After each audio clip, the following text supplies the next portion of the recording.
your flesh and blood. Welcome to Tell Me Your Story, new paradigms for a new world where we're giving you choices and knowledge of those choices to help make your dreams come true.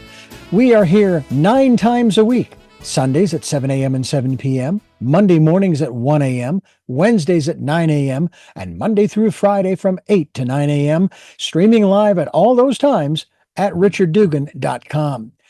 We are on SoundCloud, iTunes, TuneIn Radio, Spotify, Stitcher, Player FM, as well as YouTube, where you can watch these conversations. I hope that you will take time to subscribe and click notifications so that when a new conversation is posted, you'll be notified and you'll be able to tune in, listen in, and learn, and be entertained and inspired. A reminder that Choices, which is my book, 5 Steps for Life, it's available on Amazon.com in paperback, hardcover, and Kindle with Audible, soon to be released. We also ask that if you can support the work that we are doing financially, we do have a PayPal account. It is there for your security as well as ours. And when they ask for an email address to whom you're sending, please go to richard@richarddugan.com. That's the email address. If you go to richarddugan.com, there is also a link directly to PayPal so that you can send us whatever support you can. And we thank you to those who have helped and to those who will help. We also ask that you take time during this decade of perfect vision, the 2020s, to go within to that quiet, peaceful, calm, still place and listen to that still, small voice. And with that, we now take you to our very special interview and guest here on Tell Me Your Story. And welcome to Tell Me Your Story. New paradigms for a new world. We are giving you choices. I'm Richard Dugan, Reverend Dr. D, and thank you so much for joining us. Along with our very special guest, we're going to go quantum once again.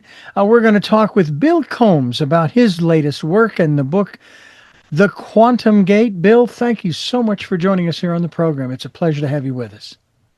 Thank you, Richard, for having me. I'm going to ask you this because it wasn't long ago that there was a buzzword that was used pretty regularly in front of almost everything. And we keep doing that over the course of time. And quantum it's not so much today as big as it used to be. So I'm curious as to what you are referring to, what you mean by the quantum gate. The quantum gate, without giving too much away, the quantum in the quantum gate simply refers to the ability for, I would say, superposition of 2 objects occupying the same space. Oh, okay. There's other quantum phenomena in the book, but that was probably the primary one, and the reason for the title. I find it interesting too. I love the way this is phrased in terms of, we're all trying to figure out why and how things work. Now, I personally have taken the perspective, what difference does it make if I know? How does that change my life by knowing all of these things? But at the same time, I guess when we do know these things, we have, I think, maybe a greater awareness of where we are and maybe why we are where we are. So right now, there are so many things that are just theoretical. Right. Because we can't prove them, but because I keep thinking, well, they talk about the speed of light, 186,000 miles per second. And they say that's as fast as you can go. And I'm going, who said? Quantum entanglement pretty much refutes that idea. Yeah. So how did this all begin for you? I mean, I know of one astrophysicist by the name of Neil deGrasse Tyson, and I enjoy listening to what he has to say because it makes sense. And he doesn't claim to have all of the answers. So where are you coming from in all of this? I come from a kind of a parallel because I've been in the sciences for a long time, in either science or engineering. But I also started very early in life into the mystical, things that were different, that were, not your typical thing. At the age of 10, I was reading about Edgar Cayce. And so I started Yeah, I started that early on and pretty much carried that. I started reading voraciously through high school and have considered continue to do that for decades. So I have a very strong background in mysticism and the ideas of ancient philosophy, but I also have this love for science, and I've been an amateur astronomer. I love astrophysics, and quantum mechanics. When it came on the scene back in the 20s, and I finally kind of came to my purview, seemed to be like, oh wow, this is something that kind of not only makes sense, but kind of connects the science and the mystical together. The double slit experiment and what it's discovered since then are things that have been documented in ancient writings, not obviously in the same vocabulary, but still the concepts are the same, and they've been documented for a while. So seeing the ability for us now to look at things and say the observer has an impact on the observed and on reality itself, at least at a subatomic level, tells me there's a lot more here that we don't understand yet. Would you agree, and this is just my observation, would you agree that there's this phrase, as above, so below? And when I look at the universe, i.e., the Hubble telescope, etc., Right. and then I look through an electron microscope, and I go as deep, as deep, as deep as I can, I'm kind of seeing the same thing. Same And pattern, same structure. Yep. and of course, the word that just came into my mind was fractals. I know that's more Right. computers, but Right. still, Oh, it's not just from computers. okay. Please. Fractals exist in a variety of things that we can in computers. We could actually view them. We can create them and play with them. But the idea of fractals exist in things like seashells, Just thinking that. Yes. and other like even like sprouts of a certain type of broccoli have fractals as far as how they're shaped. So it's not just it's a natural thing that occurs, but we've just been able to actually discover it and then mathematically map it. In fact, as a computer guy, I've been in the IT field for decades. It was always fun because when I was younger, I used to play a lot of computer games, and computer games took a big jump when they were able to actually start using fractals to describe terrain as opposed to, pixels. Wow. I mean, you're I don't want to say you're blowing my mind because this is stuff I've talked about for years. I've been interested in for years, but it actually comes down to a phrase, a statement I have made over and over again, that nature is our greatest teacher. Whether you're talking about looking at the universe, you're talking about looking at subatomic particles, or even at our level. Now, I use the terms macrocosmic, Yep. microcosmic, and where we live, mid. Mid-cosmic, yes. Didn't ring real well, but you know what I mean. Do you think that, because really that's what you're studying, that's what you're researching, that's what we're kind of talking about here. Nature is our greatest teacher if we would is. just sit down and listen. Oh yeah, I mean it's absolutely our greatest teacher. I mean, look at some of the ancient, like yoga, for example, or martial arts, were all inspired by watching the natural world, and we see things in nature that mimic things that we're just discovering in science now. I mean, the entire concept of, you know, cycles and rebirth and things are all present in nature. And if you look at any kind of mystical writings and look deep enough, you could see that our forefathers based a lot of it on what they observed in nature, which makes sense. Because I believe myself personally that, the patterns of nature exist at all levels of existence. We may not always be able to see them or perceive them, but they seem to be there. The birth and death of stars, the birth and death of solar systems, the birth and death of atoms, how things get just change and adjust, and even mathematics. I'm not super strong on the mathematical side, but I've seen some papers published that really show how things are correlated, just from mathematically between like subatomic particles all the way up to the theoretical supermassive black hole in the center of the galaxy.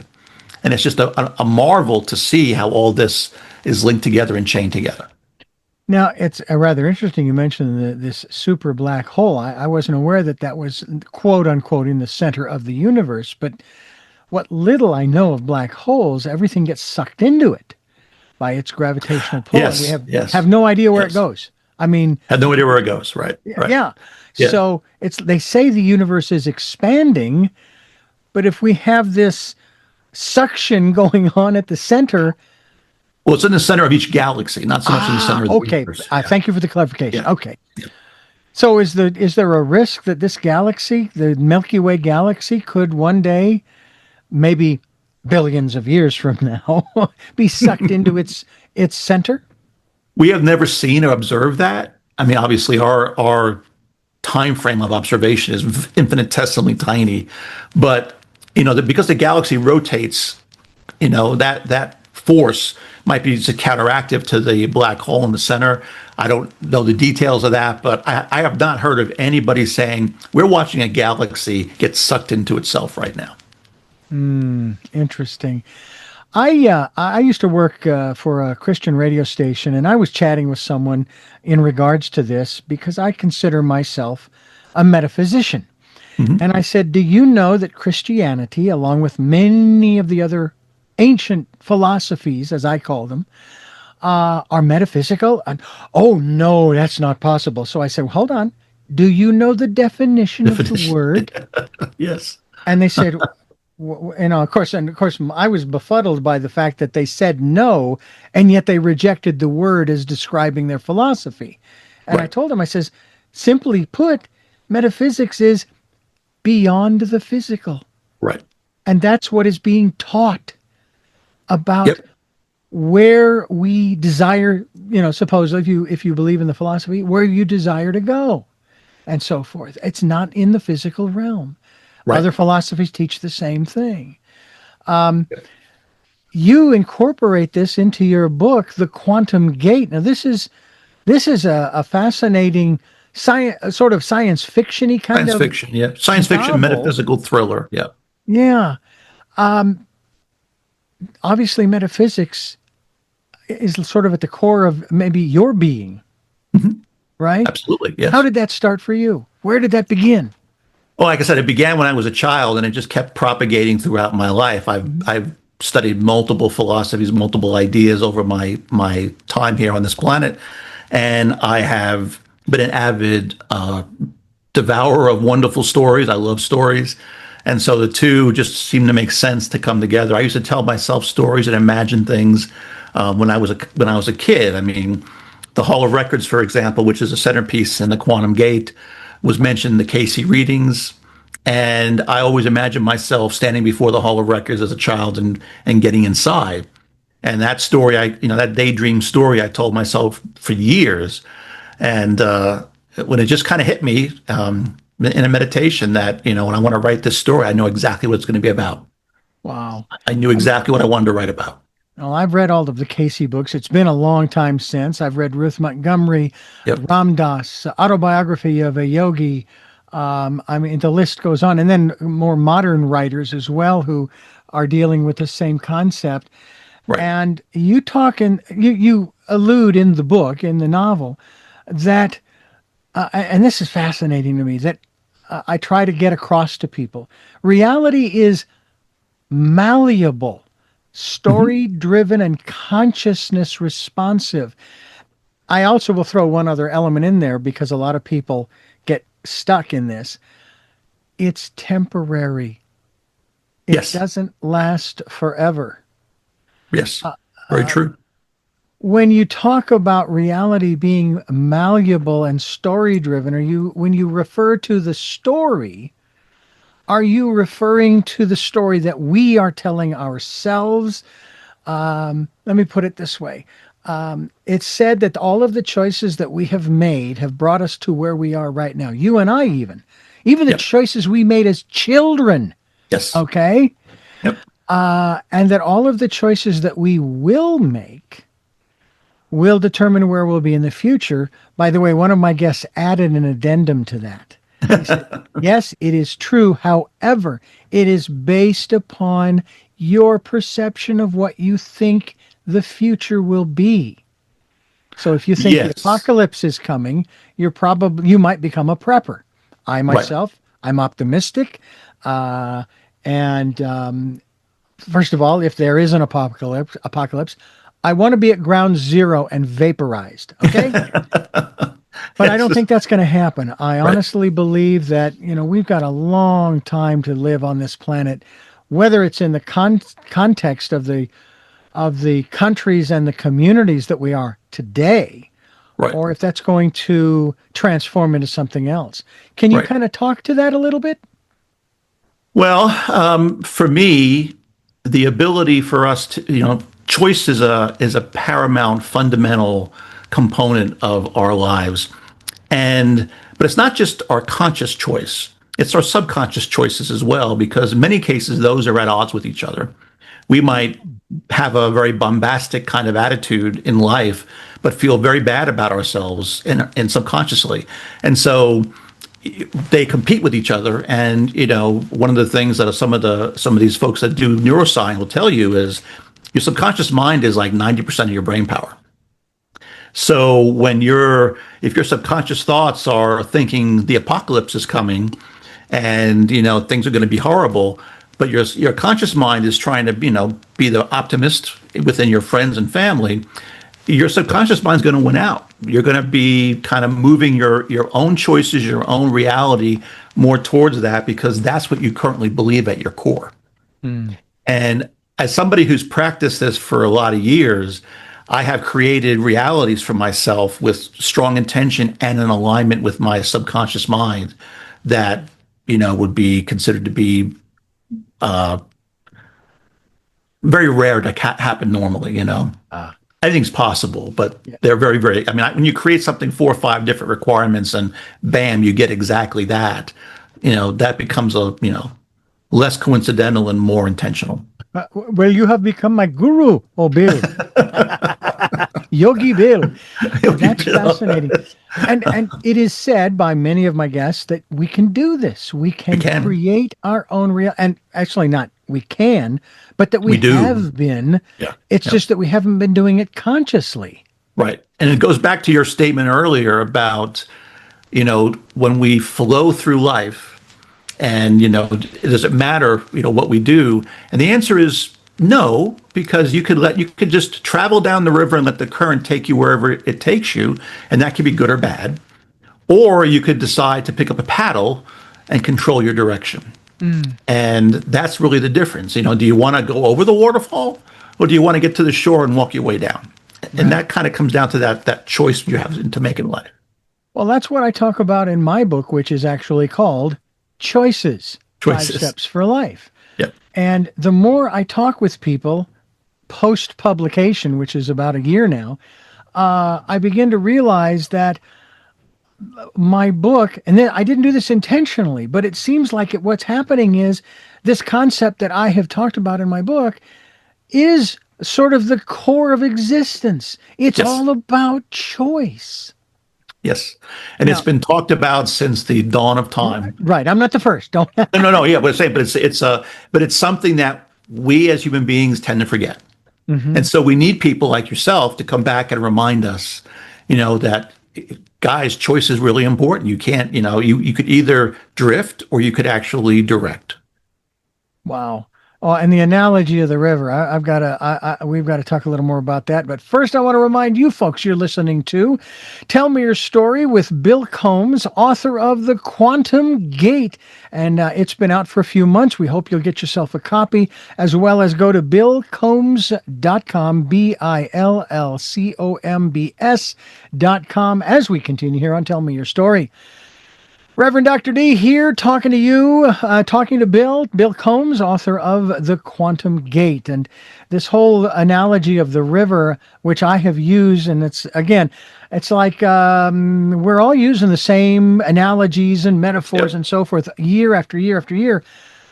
But we as individuals will present it in such a way that it will connect and or click with people who it didn't before. It's like my wife will say something to me on a Monday, and I'll go through the week, and someone will come up to me on a Thursday and say exactly the same thing. And I'll go, wow, okay.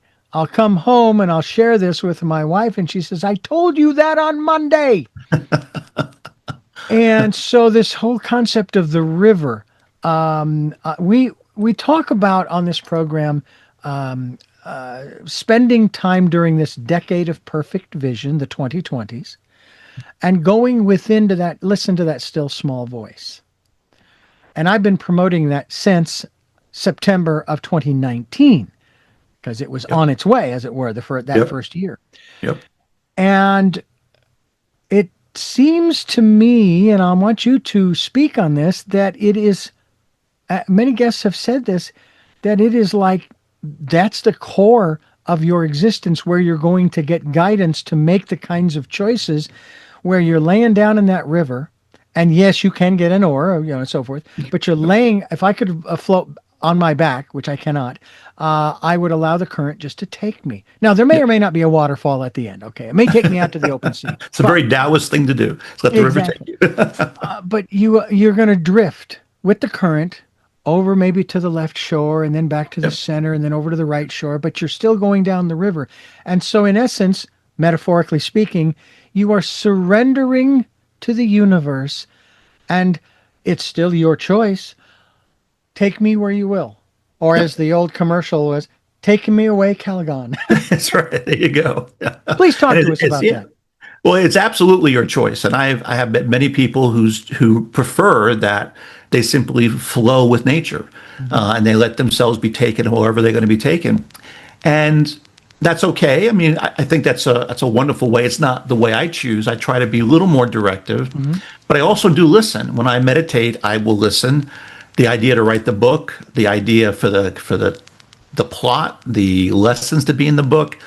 Heck, I even meditated and had the characters tell me their story so that I could, I wrote the first couple drafts and I was not telling their story properly.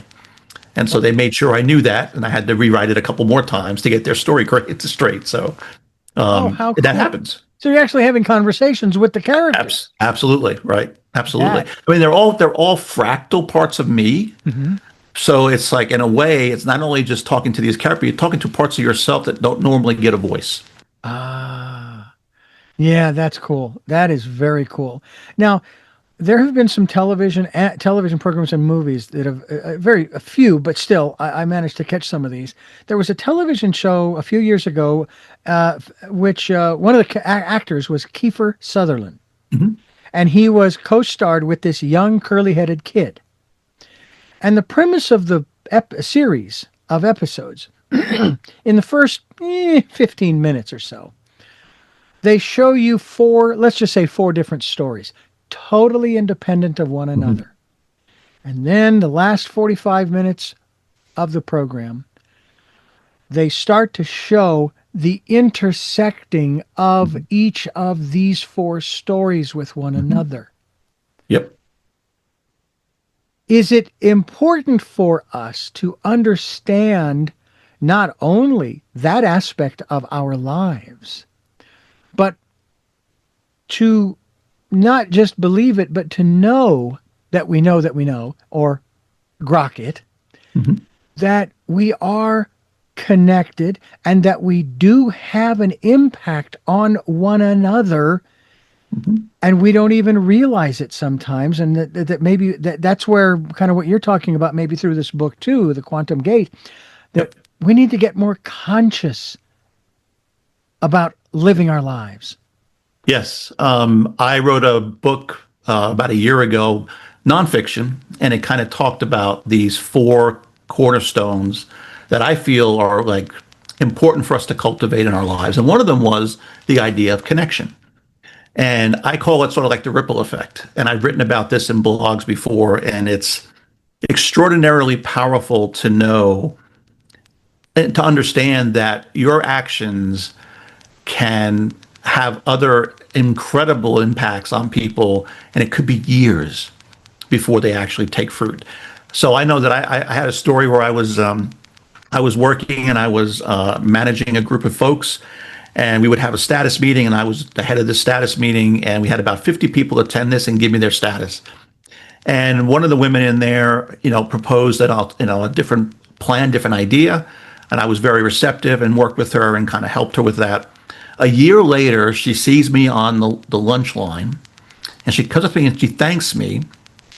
And I don't even remember her. She thanks me and she said, the way you were receptive to my idea stopped me from leaving the company and has allowed me to progress, and I've even got promoted as a result.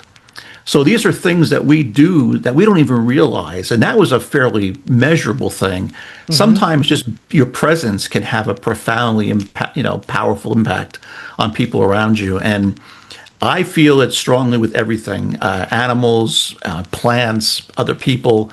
And I'm always aware of their impact on me, my impact on them. Yeah.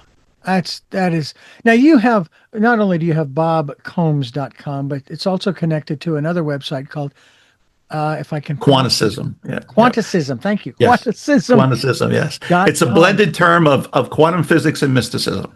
And first of all, I love the homepage image. Oh man, that is just, and of course I'm sitting here telling people what it looks like. Well, go to the website. Let's go to the website. Just go to the website and you'll see you can link to it also from billcombs.com. It's just, they're both linked together. Exactly. But quanticism is the philosophy that I've taught and lectured about here locally for years. And it's also the cornerstone of what I write about. So the aspects of it are present in my fiction as well. I'm blown away. I really am. I mean, I've looked at your materials, your websites, all of this stuff, and it's like, I love the synchronicity of the universe. It's just amazing. I will share with you as well as our listeners that we have to move from our place of residence after 19 years because we rent. The property owners, and they are, again, I have no animosity. It's their property. They can do with it what they want, right? So we have to find a new place to live. And we're looking in all kinds of different places. And I've come up with this phrase that I remind myself, okay, just like when we moved to Santa Barbara in 2006, I have anticipation, and it's sort of an optimistic, excited kind of thing, but no expectation. Mm-hmm. So I don't know what it's going to look like, and I don't want to know. I want to be surprised, but I know it's going to be good. And another one of my guests made this comment, when you're going through stuff like this, oh, you got to move. Oh, it's terrible. No, I would say, based upon this guest, they said, make the statement, this could be the best thing that could have ever happened. Absolutely. Absolutely. Now, I've talked about words. Go ahead. No, I'll let you go. I was going to say that I lived that because the current job I had lost my previous job, was layoffs. The company was having trouble right during COVID. So not a great time to go job hunting. Yeah. And I sat down intentionally and was, at first you're thinking, oh my gosh, I'm in trouble. I'm not going to have a job. And I stopped myself and I said, no. I said, the universe is doing me a favor. There's something better coming, something, more in alignment with what I want to do. Mm-hmm. And sure enough, I got a job very quickly. It was in perfect alignment with what I want. They do good work, and it allows me, the flexibility to work remotely, which is wonderful. And I can still do work on my stuff, in the evenings. It's very easy to work on my book. And it just was the perfect thing for me to get versus the previous job where I had to, commute an hour and a half each way, 3 days a week. So it was a blessing to me to have that change, even though at first blush, it would scare you. Yeah. Yeah. I remember how we wound up in Santa Barbara. I was told in October of 2005 that the new owners of the station, they said they weren't going to change the format. Well, I'd worked with people like them before, and I knew they were lying. January 2, when we come in, they say, hey, your last day will be the 28th of February because they're flipping the format and they're not keeping anybody. And I could have started looking for work right then and there. But I said, you know what? No, I want to see this to the end. And the 28th rolls around, and I'm, so there's the 1st of March, and I'm cleaning out my desk and so forth. And my wife calls, and she says, I just quit my job. And I'm going inside my head, I'm screaming, do you know I'm unemployed too? But we're sitting down that night, and she comes to me saying she's scared. She feels like we're on the edge of a precipice. Well, all that I had learned and all the people I'd interviewed have always said, when you come to the edge of a cliff, there are two things you do. Now, the two things that you do seem counterintuitive in this order, but that's the order that you do them in. You jump and you trust. Right. And there was no fear. And then Right. we ended up moving here 2 months later in May of 2026. 2006. I don't know why Six, yeah. that's so difficult. So now here we are once again, 19 years not plus later.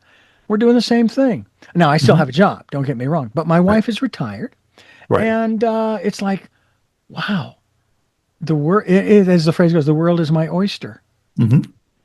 I talk about words being power. Nobody uses words for no intention, even if it's subconscious or unconscious, right? Yep. So the words that my wife and I would use now need to be very focused, very intentional, so as to get across to the universe, once again, anticipation with no expectation. Yep. Hey, we're here. Tell us which direction we're supposed to go. Now, have you ever fought the prompting? Have you ever fought the guidance saying, "No, no, no, no, that's contrary to my Oh, of to my course. plan." Of course. I mean, we're human. We're gonna fight it sometimes, but at the same time, I've also, I have to come back and realize that, you're basically swimming upstream. Hmm. So at the end of the day, I would let go, express gratitude and loving kindness for everything, and just have that sense of wonder and awe as a child for what's coming. It's like, think about when you're opening presents at Christmas when you were just a child. It was that incredible sense of, oh my God, what could this be? This is so amazing. No matter what it was, you were excited about it right then and there. And if I try to mimic that, usually great things happen. It's incredible. By the way, I love a couple of the names of a couple of the characters. This is a great name from my perspective. Ethan and then Sofi. Sophie, yes. Oh, Well, Sophie was chosen deliberately because, from the Gnostic perspective, Sophia was literally the representation of, the cosmic. I love throughout this one statement here. When the final door opens, only one question will remain: what choice would you make? Now, this is obviously based upon what's going on within the book, Right. and we'll talk more about the work that our very special guest Bill Combs is doing here on Tell Me Your Story. I'm Richard Dugan, Reverend Dr. D, and we're talking with Bill Combs. We're also talking about his website, which is, of course, billcombs.com. There is the other website you can get to through billcombs.com. Quanticism? Quanticism.com is the other Quanticism.com, yep. website. And it's fascinating. I mean, again, I love that opening homepage image. If you don't mind, I may borrow it. Sure, it's fine. But when we start talking about all of this, what some people now working for a Christian station, all that we're talking about now is not only woo woo, it's of the devil, kind of stuff. And I'm sitting here going, you have no idea what you're talking about, because no philosophy, as I phrase them, comes out of a vacuum. Right. Christianity came out of Judaism. Judaism came out of I don't recall what, and so on, back Yep. Yep. in history. And a lot of the same stories are being told. Yes. Greg Braden made an interesting comment on this program years ago with his book, The Healing Power of Belief. He said that one day, right now we believe, but one day we will know, which ties in that word from stranger in a strange land Yeah. to Yeah. grok. Grok. Yep. Where would you say we are as a species, but bring it home personally to yourself? Where would you say you are in that dynamic between belief and knowing? And I guess maybe that is determined upon maybe what we're talking about, what the subject is, but maybe in Yep. terms of your part and place in the universe, as well as the human race's part and place in the universe? I'll have to answer that kind of in a strange way. I have spent my life learning, and I love learning. So I have hundreds of books here. I've probably had read thousands over the years, and all that knowledge, which I felt was giving me comfort, I have realized that the more I truly realized the more I learn, the less I know. And so belief becomes more important to me now because when I know something, I realize that I've got myself stuck into a particular framework that it wouldn't take but a second to unravel it if I wanted to.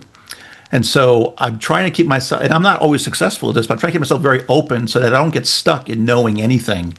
I love understanding things in that moment, but I'm always open to it expanding, changing, my worldview changing, because it's done so much of that over my life that I've learned not to even hold on to anything too tightly. Yeah. It's I was in conversation on one of these programs, and my guest challenged one of my assertions, my perspectives, and I thought for a very brief second, because as we know, dead air in radio or audio is not good, and I said, "Well, there goes another one of my straw huts in flames, and you know what? I'm willing to burn them all down and start over." Yep. At the age of 21, someone said to me about where I was coming from and how I was processing information and so forth. They said, "It is better to begin in doubt and end in certainty than to begin in certainty and end in doubt."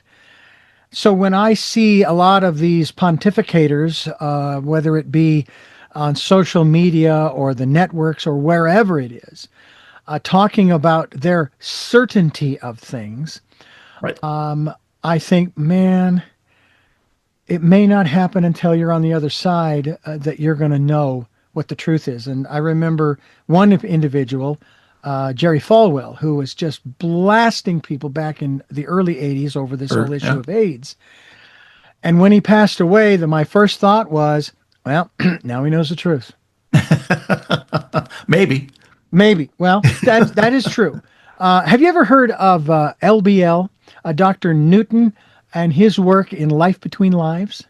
Yes, I have. Yes. I read his case studies, the two or three books that he has in Audible. Yep. Oh, it's fascinating. And then I went through it myself. How about you? No, I didn't go through it.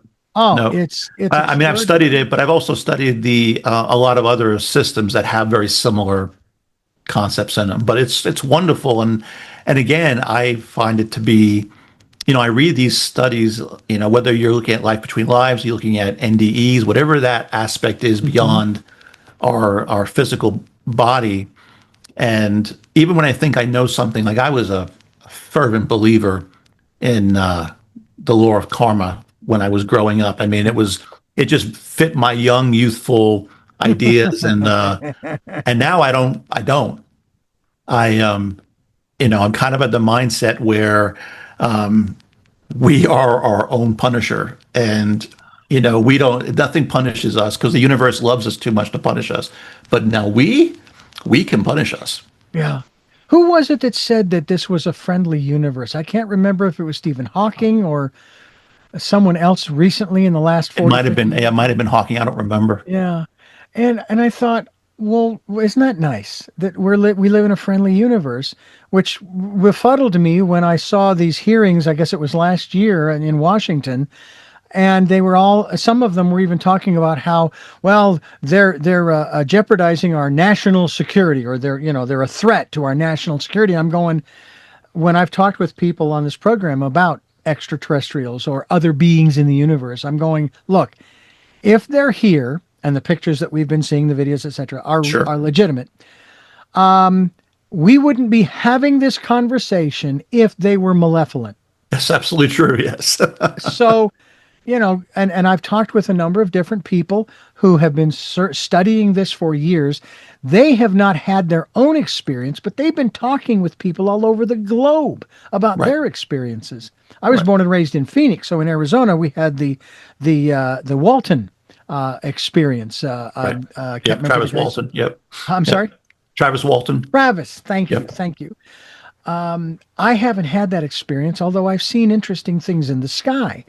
My wife has a little different story in that regard, which it's her story, so I would have to let her tell it. But people have these experiences that change them. Yes. And Yes.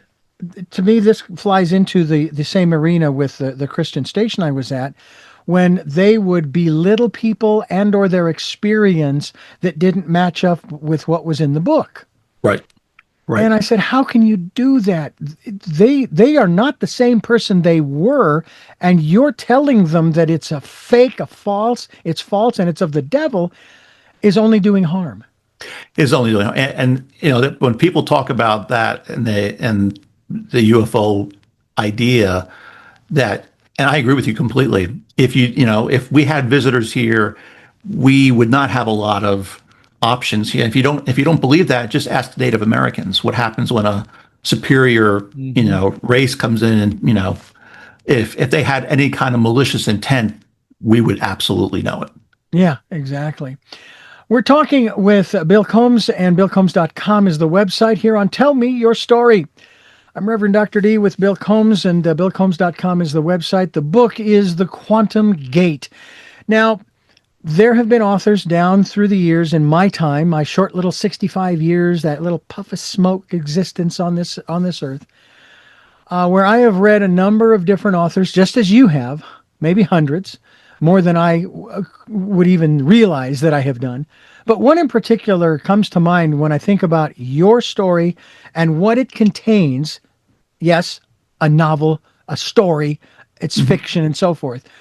But it also has an undercurrent of spiritual messaging. And it reminds me specifically of the one I did read, The Celestine Prophecy by James Redfield, who I've also had on this program. And one of my favorite, I'm going to use the term here, spiritual codes that he elucidates, is that we all have messages for one another. So we need to bring down the shields, using a Star Trek analogy, so that the messages can get through. Because if we're on the defensive all the time, we're not trusting people, then we're going to miss something, aren't we? We are, and I actually tell, when I was teaching folks here, I tell a story of the metaphor of the six blind men and the elephant. And most of us have heard that. You have six blind men, and they're each touching the elephant in different places, and based on if they're a tail, the leg, the trunk, they make a determination of what the elephant is. And then they argue about it. They're arguing about this and trying to defend their position. And I say, well, two things are funny. Number one, they're all wrong. I mean, they're all arguing their position and they're all wrong.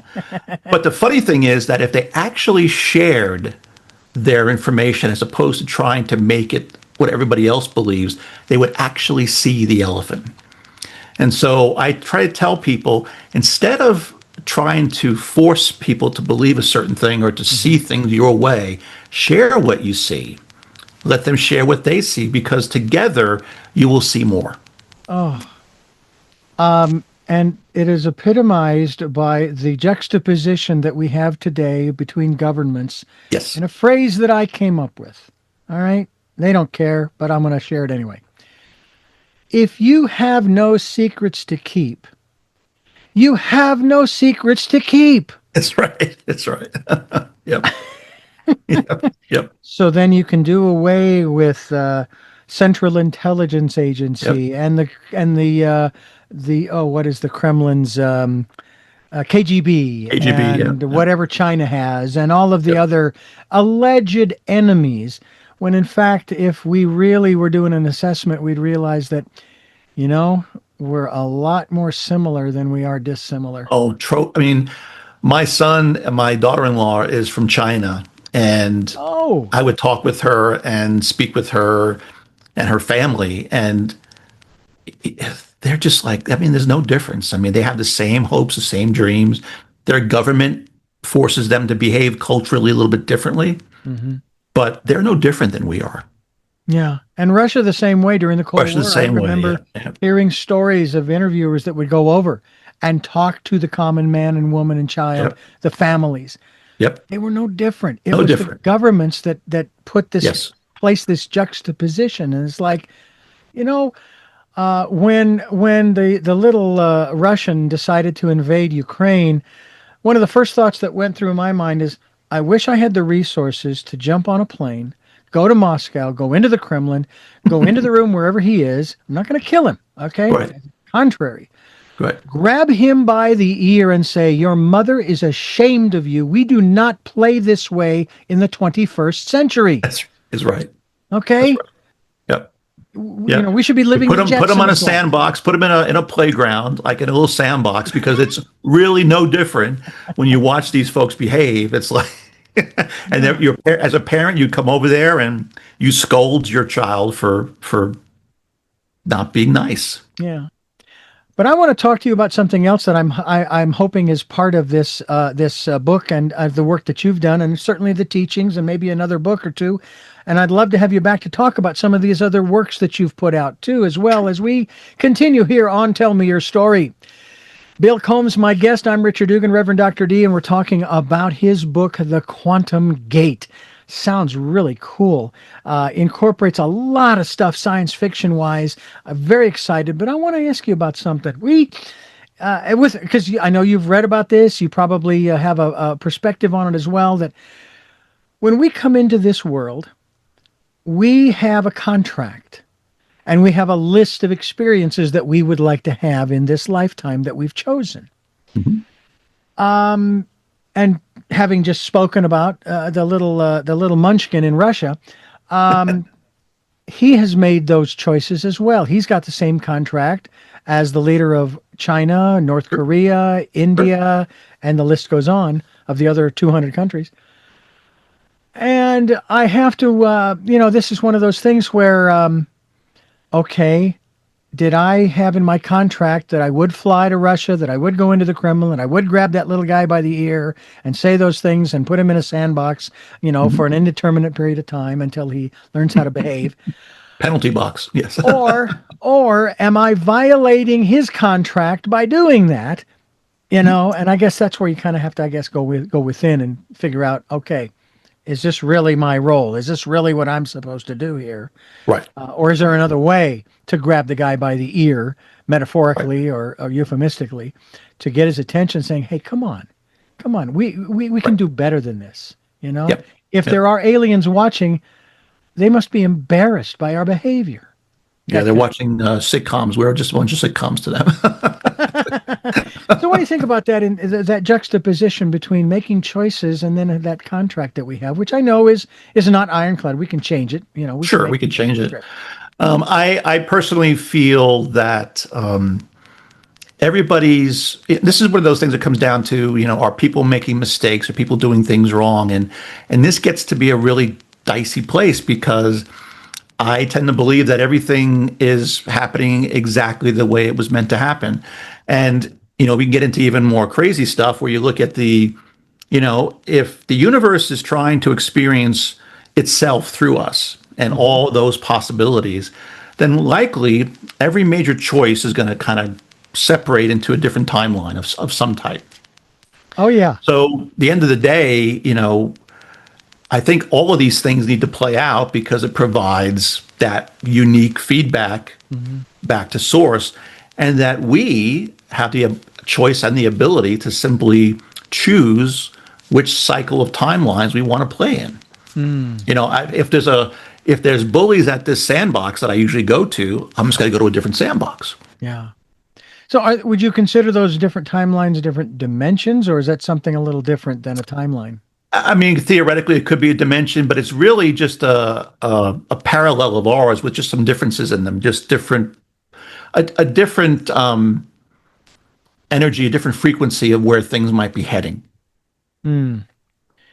Well, it's interesting, this concept of the quantum gate and wanting to walk through it. My wife and I, we jokingly, but not really, about extraterrestrials. Where's the mothership? Please take us away. We've Take had us away. enough. We'd like another experience while still in these bodies. That kind of Yes. thing. Yeah. So, And for me, I mean, I've definitely thought that over the years, and what I've come to realize in doing in writing is that my ripple effect in the world is going to be through my writing. mhm. Whatever it ripple, tiny little bits or none at all or a massive amount.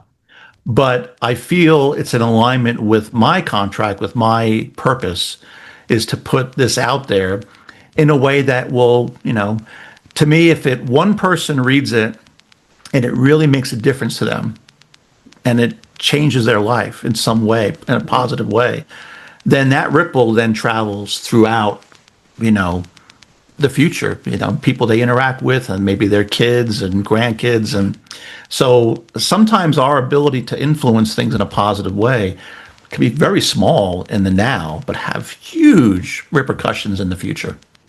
That's interesting because there are people who are doing jobs working with other people, or maybe let's just say they're in the medical field and Sure. they're seeing patients, and their demeanor, their attitude, their perspective on life, they share Yep. through their interaction with that patient. Yep. The patient may come in for an appointment and they may be, it could be a businessman grumbling that he's got to do that. And the person that they're about to see, the technician who's going to administer these different tests, uh, is just very kind, very loving in the way Mhm. that they treat the patient and so forth. And it calms this guy down Yep. to the point where when he's done with his appointment, it's like an about face, a Yep. 180. Yep. And then he goes to this meeting where he was going to lay down the law, and he Yep. goes in there much softer Yep. with a much different countenance that then affects all of the other people, let's say in the conference room. Some of Yep. them might me trembling because they're afraid that, oh my God, he's going to fire us. Right. And then But they go home to their spouses and treat them poor. Oh, yeah. It's that ripple effect. And yeah. we have to realize just how every action we take can have a positive impact on many people. And sometimes it's just a smile. Just a smile, right? Talking to the person behind the counter and smiling. They've had a rough day, horrible morning, their boss is on them, and you smile at them and just chat with them a little bit and just, thank them for what they're doing. And that changes their entire trajectory because their frequency will change. And we've all seen this idea too, where we'll have like that cycle of things happen. Like we'll drop something, we'll hit ourselves, we'll bump into something, the car will break down. All these things kind of cascade. And that happens because our frequency gets into that level, that lower level, where, we start bumping into the shore a lot on the river. Mm-hmm. Mm-hmm. But when somebody comes along and actually makes us feel better, it lifts us out of that and things start going a lot smoother. Have you ever had those conversations with people on the phone, operators at a particular place, and sometimes they will ask, not all the times, so how are you doing today, Mr. Dugan? Well, I'm doing fine. How are you doing? Well, I'm doing great. Thank you for asking. Right. You know, and what was that? 5 seconds, maybe Five 10? seconds. Yeah. Yep. Yep. And then you can get down to business. Hey, my bill is a little high, and That's right. let's talk about. And I have been one of those who seems to be able to get things done over the phone, where I don't get everything. I've Right. been with a credit union for 19 years, and I've Right. asked for a lot of things from them, reversals of fees and so forth, and I've probably gotten 75% of them reversed, Mhm. just because I'm not coming at them with, "How dare you do that? Right. How is this Right. helping me?" and da da da Right. da da da. Right. And You going to put that people in the higher level. defensive, and yeah, it totally. I mean, it makes perfect sense. What's the technique for you? And maybe you share this in the book as well, but what's the technique for you for coming out of that lower frequency or vibration? I use a heart mask breathing technique.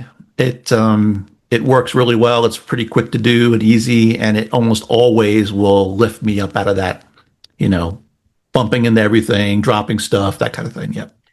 Mine was the removal, strangely enough, of my gallbladder. Now, I'd heard that the organs where anger is usually resident, that's just kind of where that is both the liver and the gallbladder. Liver's primary, gallbladder is more decision making, but yes, it also has that too. Yep. And before the removal, when I would bump my head or knock over a glass of milk, it would be right. Liver heat, yes. After that, same scenarios, it would be okay. Well, let's go ahead and clean this up, and we'll be fine. Yep. And it's fascinating that I was actually able to monitor that, be aware. Be aware of it. Yeah. Yep. Yep. Are there techniques you use so that you can stay more conscious as you're moving through your day without? Oh, yeah. I meditate every morning and usually an hour to an hour and a half. So I'm in a very lengthy meditation. I can get into that theta state and bump back and forth between, the subconscious is kind of running the show, the conscious is kind of running the show. But it's where I get a lot of my insights. I mean, the name quanticism came to me in a meditation. So it's just these kinds of things, and it's a wonderful thing. And it keeps my day, it really levels my day out, makes my day go way better than if I don't do it.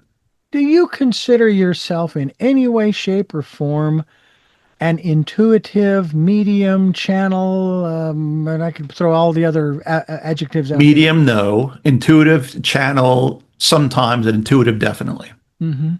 Have you ever written, or is this quantum gate maybe partially channeled? Partially, yeah, because a lot of the information, like I would go into meditation and I'd be stuck at something, trying to come up with a different way of saying something or going over a plot.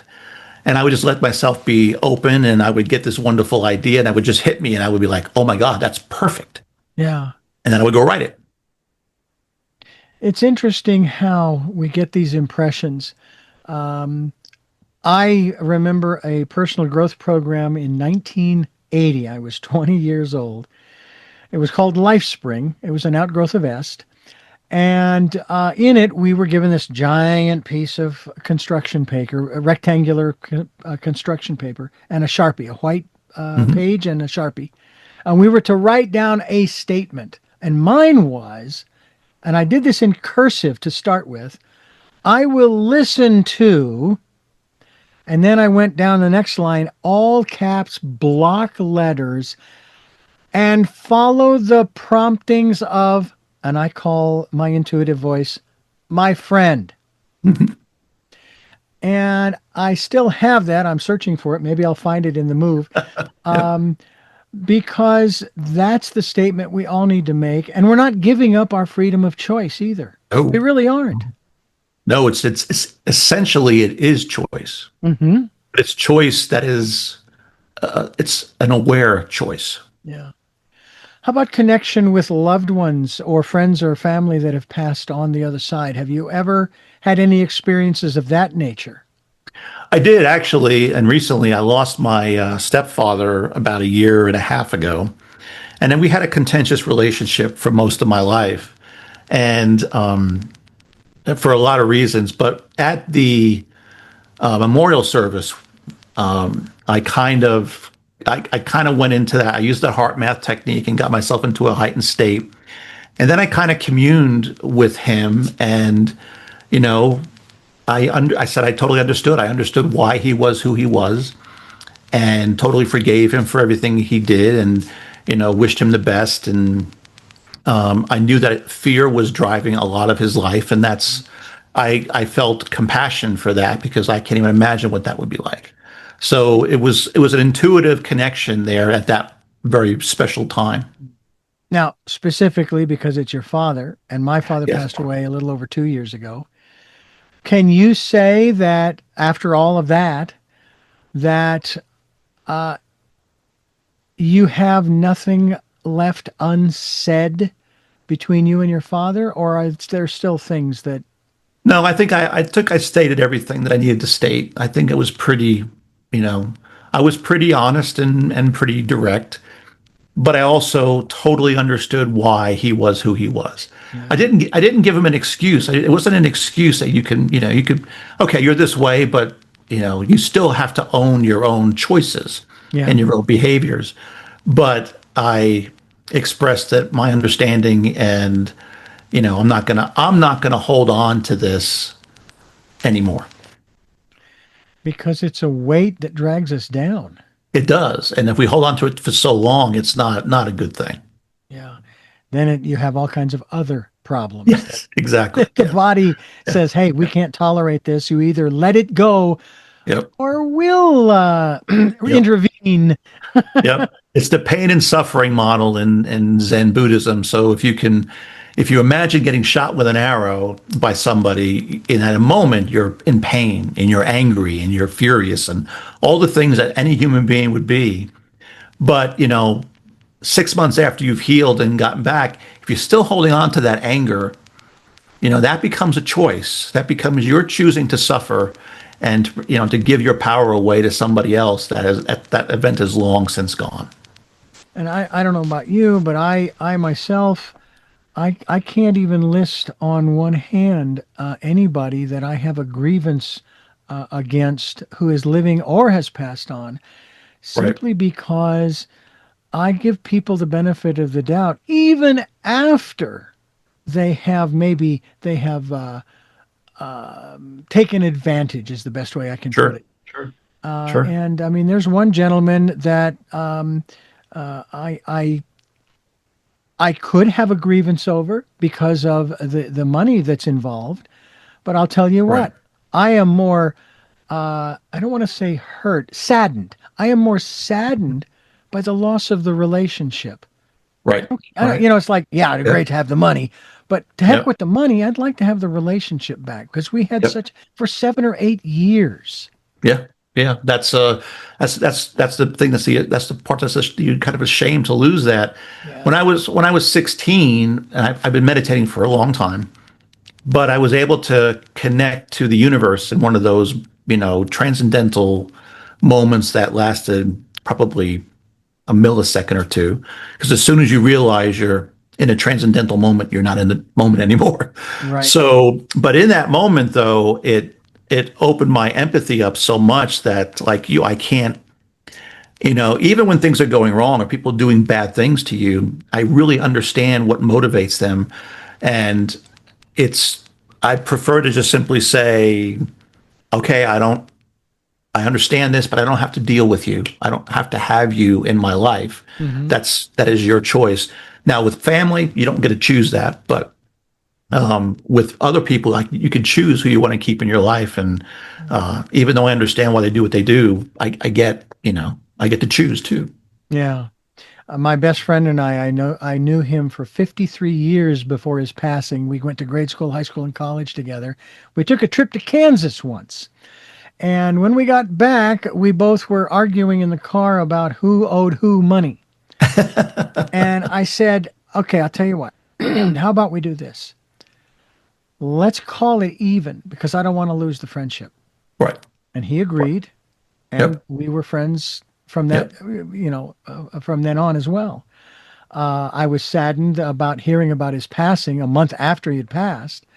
But I am so happy that we were in each other's lives, that we had the Mhm. experiences, and that every time I think about him, I laugh Right. because we had so much fun together, That's awesome. you Yeah. know. And there are moments with some of the folks that have passed, even my father and elder sister. It's like, man, I need to call and, oh, wait a minute. I don't need to call. I'll just talk. I'll just talk. Yeah. They're Right. right there.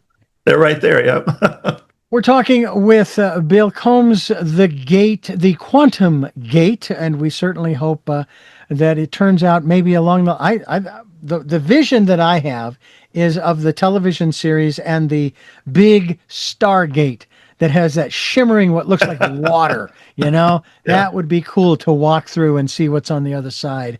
And folks, you can do that if you get a copy of Bill Combs' book, The Quantum Gate, and you can find out more about that as well by going to billcombs.com and find out more about the work that he's doing. And we're going to have you back. I just from what you've shared and some of the other writings that you've done, we're going to have you back to talk about those things and some of the other Appreciate that. Thank you. esoteric concepts. Esoteric things. Yes. Absolutely. But before we let you go, I do have three final questions that I ask Okay. all of my guests. Before I do that, let me thank you for listening to and watching Tell Me Your Story, New Paradigms for a New World. We are giving you choices and knowledge of those choices to help make your dreams come true. Sundays at 7 a.m. and 7 p.m., Monday mornings at 1 a.m., Wednesdays at 9 a.m. for our special edition of Tell Me Your Story, and Monday through Friday from 8 to 9 a.m. And it only just now dawned on me, I'm on twice on Mondays and Sundays. Pretty cool. Hey, we stream live at those times at richarddugan.com, and we are on podcasting, SoundCloud, iTunes, TuneIn Radio, Spotify, Stitcher, Player FM, Blueberry, iHeartRadio, Amazon Music. We are also on YouTube where you can watch these conversations, and I hope that you will subscribe and click notification. Also, go to Amazon to get a copy of my book, Choices, 5 Steps for Life, available in hardcover, paperback, and Kindle, with Audible soon to be released. And we ask that if you can leave us a tip, we have a PayPal account. It's our tip jar. And just go there and support us with whatever you can. We'll take energetic support as well. So don't feel bad if you can't go through PayPal. But the links to both of those, Amazon and PayPal, are on the homepage at richarddugan.com. And remember to take time during this decade of perfect vision, the 2020s, to spend some time in that quiet, peaceful, calm, still place, just like Bill does, and listen to that still small voice. And with all of that being said, we go to our final three questions for Bill. And the first of those three is, who is Bill Combs? Who is Bill Combs? I always think that I think Bill Combs is summarized best in a quote by Rumi. We are not a drop of water in the ocean. We are the entire ocean in a drop. Okay. Interesting. What gets you up in the morning? Writing, creating.